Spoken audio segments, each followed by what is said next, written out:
سلام كما يتصنحوتا في تواتن كبراتن تخطاتل تدبي تي في نساعد زدالنا لكم حصرتن اواناون زيناتات حزنا لكم قريبنا لنا كتكتاتلنا عدمنايو بكندي ارستنت بتاتهم كنفلم سالا سوات هلوات كم زخونا كله سواتنا بانا هلوات كوني قبا كبلو بريزيدانت منغست تግራይ دكتور دبرጽዮን ገብረ ሚካኤል ገሊጾም ممحدار كفله كتما عد حقي يا بكلتشن 19 بجت عامت 800 مليون بر اتوت نمكاب تلمح يزي يسرح كم زلو افليطو ابي اثيوبيا دحرز تخايده مبلشاو اي هاغراو مرصا قدامي منستر اثيوبيا ابي احمد زمرحو ود بلصغنا ابزحا دمصي بايتو عقيبو ابت مرصا كم استعاوته تغليصوم هاغرات افريكان كاريبيانن بسنكي نغدي غلايو وغعاوي قريتان كحسان صويعن برنهام نستارمر بمتكا كم قداماي منستر انجليز كودادر مخانو ارغاغيطو نابزرزرو سغيرنا لنا امثالتاو زيناتات بينيام حدش سناي مكتتال سالا سوات لوات كم زخونا كله سواتنا بانا هلوات كوني غبا كبلو بريزيدانت تግራይ دكتور دبرጽዮን ገብረ ሚካኤል ገሊጾም ኣብ ሓወልቲ ሰማዕታት ትግራይ ብምኽንያት መበል 38 ዓመት ዝኽሪ ሰማዕታት ትግራይ ስነ ስርዓት ምንባር ሕቁፍ ዕንበባ ተኻይዱ ኣብ ስነ ስርዓት ምንባር ሕቁፍ ዕንበባ ዝተረኸቡ ፕሬዝዳንት መንግስቲ ትግራይ ዶክተር ደብረጽዮን ገብረ ሚካኤል እዚ በዓል እንትነኽብር ስዋዓት ዘምጽዎም ዓወታት ብምዕቃብ ዘይተመሉ ዕማማት ንምዝዛም ቃል ብምሕዳስ ክኸውን ከም ዝግባእ ብምጥቃስ ሳላ ስዋዓት ህልዋት ከም ዝኾና ኩሉ ስዋዓት በኣና ህልዋት ክኾን ይግባእ ኢሎም ኣብዙ ዋን ትግራይ ንምውራር ሂንደድ ምዘሎ ጸላኢ ብዲፕሎማሲያዊ ዘተ ጸገማትን ምፍታሕ ጻዕሪ ምግባርን ዘይኸውን ተዘይኮይኑ ድማ በቃልስኻ ለዕላውነት ንምሓስ ሓላፍነት ምቕባል ከም ዝግባእ ኣረድዮም ኮሚሽን ሓርበኛታት ትግራይ ተጋዳላይና ስርመም ሕርቡ ወገኖም ብምኽንያት መዓልቲ ሰማዕታት እዚ ዓመት ልዕሊ 4000 ስድራ ስዋዓትን ሓርበኛታትን ተጠቀምቲ ዝገብር ምንቅስቃስ እናተገበረ ምዃኑን ማሕበራዊ ጸገማት ስድራ ስዋዓትን ጀጋኑ ጉድኣት ንምቃል ዝኽእል ድጋፍ ብምግባር ኣብ ጎኖም ምህላውና እንሪእሉ በዓል ክኸውን ከም ዝግባእን ገሊጾም ኣብ ስነ ስርዓት ካብ መንግስቲ ትግራይ ውድባት ፖለቲካን ተወከልቲ ዝተፈላለዩ ክፋላት ሕብረተሰብን ዝመጹ ኣካላት ሕቁፍ ዕንበባን ቢሮም ከም ጸብጻብ ቴሌቪዥን ትግራይ ممحدار كفله كتما عد حقي ኣብ 2019 بجت عامت 800 مليون بر اتوت نمكاب تلمح يزي يسرح كم زل فليطوم ات ممحدار 15 سنه 2018 عام تمرت قبري نلاقم هنصتن حويتن تግራይ بزول مري حساب ኣብ ተኣኻኽባ ግብሪ 2019 በጀት ዓመት መሰረት ገይሩ ንመላ ኣመራርሓን መዳርግቲ ኣካላትን ተኽፍለ ከተማ ኣብ ዝተዋሃበ መድረኽ ምልዓልዮም ኣብቲ መድረኽ ተረኺቦም መደረ ዘስምዑ ዋና ማሕዳር ክፍለ ከተማ ዓዲ ሓቂ ኣይተ መንበረ ንጉስ ንመበል 38 ዓመት መዓልቲ ሰማዕታት ትግራይ እንትንዝክር ብሓደ ወገን ስዋዕትና ዝኸፈልዎ ክባር መስዋዕቲ ብምሕሳብ بخالي وغن دما حجرو مصنعنا ኣብ ልዕሊ ትግራይ አንጸላሊን ዘሎ ሓደጋ ህልውና ንምዕጋት ዝኽእለና ቆመና ምህናጽ ብዕቱብ ክንሰርሕ ይግባእ ከብሉ ተዛሪቦም ትግራይ ካብ ፌደራል እትረኽቦ ዝግባእ ስሩዕ በጀትን ካልኦት መሰረታዊ ግልጋሎትን ሙሉእ ብሙሉእ ኣብ ዝተኸልከለትሉ እዋን እንገብሮ ምእካብ እቶት ንዘለና ኢኮኖሚያዊ ቅልውላው ፈቲሑ ዝደልደለ ኩለ መዳይ ዓቕሚ ንምፍጣርን ብኦቢሉ ድማ ህልውና ትግራይ ንምርጋጽ ዝሕግዝ ከም ዝኾነ ዝገለጹ ኣይተመንበሩ ስለዝኾነ ድማ ኩሎም ካብ ላዕሊ ክሳብ ታሕቲ ዝርከቡ መላ ኣመራርሓን መዳርግቲ ኣካላትን ምእካብ ግብሪ በጀት ዓመት 2016 ዓመተ ምህረት ብእዋኑን ክእከብ ናብ ታሕቲ ወሪዶም ዘድላ ሓገዝ ንኽገብሩን ብወገን ከፈልቲ ግብሪ ወገናት ድማ ዝግብኦም ግብሪ ቀልጢፎም ብምኽፋል ዜግናታዊ ሓላፍነት ንኽዋጽኡ ኣተሓሳሲቦም حلوف أفصاصማ መደባት 2018 ዓመተ ምህረት ዘቅረባ ምክትል አማሓዳሪትን ሓላፊት ዘፈር መንግስታዊ ግልጋሎትን ክፍለ ከተማ ዓዲ ሓቂ መምህር ዘመናዊት ጣዓመ ብወገነን ኣብ በጀት ዓመት 2018 ዓመተ ምህረት 900 ሚልዮን ብር ግብርን ምእካብ ትልምተ ተሓይዙ 723 ሚልዮን ብር ማለት እውን 80 ሚእታዊት ከም ዝተኣከበ ዝሓበራ ኮይነን ኣብ በጀት ዓመት 2016 ዓመተ ምህረት ድማ 800 ሚልዮን ብር ንምእካብ ትልምተ ተሓይዙ ይስራሕ ከም ዘሎን ካብዚ 35 ሚልዮን ብር ካብ ሓደ ሓምለ ጀሚሩ ኣብ ዝካየድ ክረምታዊ መደብ ከም ዝእከብ ገሊጸን ሓላፊት ቤት ጽሕፈት ልምዓት እቶት ክፍለ ከተማ ዓዲ ሓቂ ወይዘሪት ህሪት ንጉስ ብግድየን ከም ክፍለ ከተማ ዓዲ ሓቂ ክእከብ ዝግብኦ ግብርን ምእካብ ምዝምልከቶም ኣካላት ብምዃን ዝተዋደዱ ስራሕትና ተሰርሑ ከም ዝመጹ ዝገለጸ ኮይነን ብወገን ከፈልቲ ግብሪ ድማ ዘለዎም ሕቶ ይኹን ቅሬታ ቅድሚ ሓደ ሓምለ 2018 ዓመተ ምህረት ኣብ ዘሎ ግዜ ናብ ዝምልከቶ ኣካል ብምሕባር ግቡእ መልሲ ክረኽቡ ከም ዝኽእሉ ገሊጸን ተሳተፍቲ እቲ መድረኽ ዝኾኑ ኣመራርሓን መዳርግቲ ኣካላትን ብግዲኦም ኣብ ዝሓለፈ ዓመት ኣተኣኻኽባ ግብሪ ዘጋጥሙ ዝነበሩ ክፍተታት ዳግም ንኸየጋጥሙ ዘድሊ ቅድመ ምድላው ከም ዝወገኑን ናብ ታሕቲ ወሪዶም ንዝምልከቶም ኣካላት እኹል ሓገዝ ከም ዝገብሩን ሓቢሮም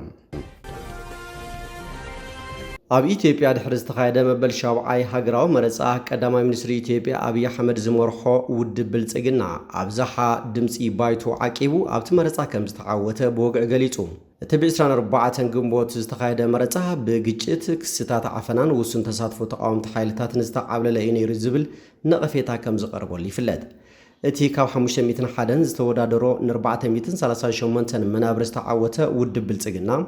ሓድሽ መንግስቲ ክምስርት እዩ ኣብይ ድማ ኣብ መጀመርታ ጥቅምቲ ንኻላይ እብረ ዘመን ስልጣኑ ቃለ መሓላ ክፍጽም ትጽቢት ይግበር እንተኾነ ካልኦት ወገናት ኣብይ ኣብ ስልጣን እንተቐጺሉ እታ ኣብ ኣፍሪካ ብበዝሒ ህዝቢ ካልአይቲ ዝኾነት ሃገር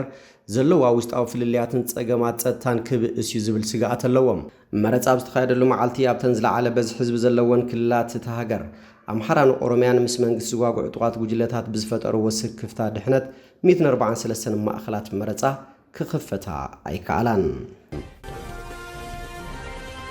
ሃገራት ኣፍሪቃን ካሪብያንን ብሰንኪ ንግዲ ገላዩ ወግዓዊ ቅሬታን ካሕሳን ሓቲተን ሃገራት ኣፍሪቃን ካሪብያንን ካብቶም ካብ ስግረ ኣትላንቲክ ንግዲ ገላዩ ተረባሕቲ ዝነበሩ ሃገራት ወግዓዊ ቅሬታን ካሕሳን ክወሃብ ፀዊዐን እዚ ጻውዒት ፍትሓዊ ካሕሳን ንምስላጥ ዝዓለመ ናይ 3 መዓልታት ዋዕላ ኣብ ጋና ኣብ ዝተዛዘመሉ እዋን እዩ ቀሪቦም እዚ ዋዕላ ሕቡራት ሃገራት ኣብ መጋቢት ዘሕለፎ ታሪኻዊ ውሳነ ስዒቡ ዝመፀ ኮይኑ እቲ ውሳነ ንስግራ ኣትላንቲክ ንግዲ ገላዩ ከም ዝኸበደ ገበን ኣንጻር ሰብኣውነት ክብል ብምርቋሕ ኣባላት ሃገራት ኣብ ምወላ ካሕሳ ኣበርክቶ ክገብራ ዘተሓሳስብ እዩ ነይሩ ካብ መበል 15 ክሳብ 19 ክፍለ ዘመን ኣስታት 12 ክሳብ 15 ሚልዮን ዝኾኑ ኣፍሪቃውያን ደቂ ተባዕትዮ ደቂ ኣንስትዮን ቆልዑን ተተሓይዞም ናብ ኣሜሪካ ብምውሳድ ከም ገላዩ ክሰርሑ ተገይሮም ነይሮም ኣብ ርእሰ ከተማ ጋና ኣክራ ኣብ ትሕቲ ዝቕፅሉ ስጉምታት ዝብል መሪሕ ሓሳብ ኣብ ዝተኻየደ ዋዕላ 19 ነጥብታት ዘለዎ ናይ ካሕሳ መደብ ጸዲቑሎም እቲ መደብ ዋላ እኳ ዝተወሰነ መጠን ገንዘብ እንተዘይጠቐሰም ኩሉ ዝሓቆፈ ምሕኻኽ ዕዳ ዝተራሰዩ ባህላዊ ቅርስታትን ምምላስን ዓለምለኻዊ ናይ ካሕሳ መወላ ምምስራትን ዝጽውዕ እዩ ብተወሳኺ እቲ ግልያነት ኣብ ልዕሊ ኣፍሪቃውያን ደቂ ኣንስትዮን ኣዋልድን ዘሰዓቦ ዘይመጣጠን ጽልዋ እውን ዝድህስስ እዩ መራሕቲ እቲ ዋዕላ ብተወሳኺ ቀደም ኣብ ንግዲ ገላዩ ተዋፊረን ዝነበረ ሃገራት ወግዓውን ብዘይ ዝኾነ ቅድመ ኩነትን ሙሉእ ቅሬታ ክሓታ ፀዊዖም ፕሬዚዳንት ጋና ጆን ድራማኒ ማሃማ ነተጋባእቲ ኣብ ዘስምዖ መደረ ታሪኽ ገበን ክንወርስ ኣየሓተናን እዩ ሓላፍነት ክንወርስ ግን ይሓተና እዩ ክብሉ ተዛሪቦም በርንሃም ንስታርመር ብምትካእ ከም ቀዳማይ ሚኒስትር እንግሊዝ ክወዳደር ምዃኑ ኣረጋጊጹ ኤንዲ በርንሃም ድሕሪ መግለጺ ካብ ስልጣን ምውራድ ኬር ስታርመር ሓፂር ርእይቶ ይብሎ ኣብ ማሕበራዊ መራኸብታት ድማ ከምዚ ኢሉ ጽሒፉ ኪርን ሃገርና ዓብዪ ኣገልግሎት ይህብ እዩ ኣብዚ ከምዚ ዝበለ ፈታኒ እዋን ንዘርኣዮ መሪሕነትን ተወፋይነትን ድማ ከመስግኖ ፈቲሉ እዚ ውሳንኡ ናይ ምስጋር እዋን መጀመርታ ዘመልክት ኮይኑ እዚ መስርሕ እዚ ብስሩዕን ብሓላፍነታውን መንገዲ ክካየድ ኣገዳሲ እዩ ኣነ ድማ ከም ኣካል ናይ እዚ መስርሕ እዚ ንገዛእ ርእሰይ ንውድድር ከዳልየ ኢሉ እቲ ሃገር ርግኣት ረዚንነትን ኣብቲ ዝያዳ ዘገድስ ጉዳያት ዘየባትኽ ትኹረት ክግበረን እያ ትጽበ እቲ ዝወሃባ ድማ ንሱ እዩ ንቅድሚት ክንግስግስ ከለና ቀዳምነትና ነታ ሃገር ናብቲ ኩላትና ክትበጽሖ ንደልዮ ቦታ ንምምላስ ብሓባር ምስራሕ ክኸውን ኣለዎ ኢሎም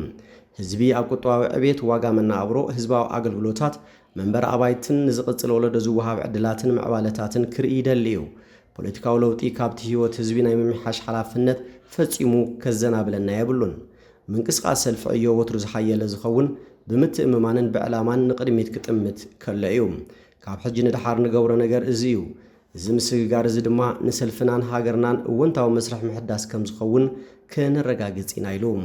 እዚ ከምዚ ኢሉ እንከሎ ከንቲባ ለንደን ሳዲቅ ካን ቀዳማይ ሚኒስትር ብሪጣንያ ኪር ስታርመር ስልጣኑ ከም ዝገድፍ ድሕሪ ምግላጹ ሙሉእ ዕዩኡ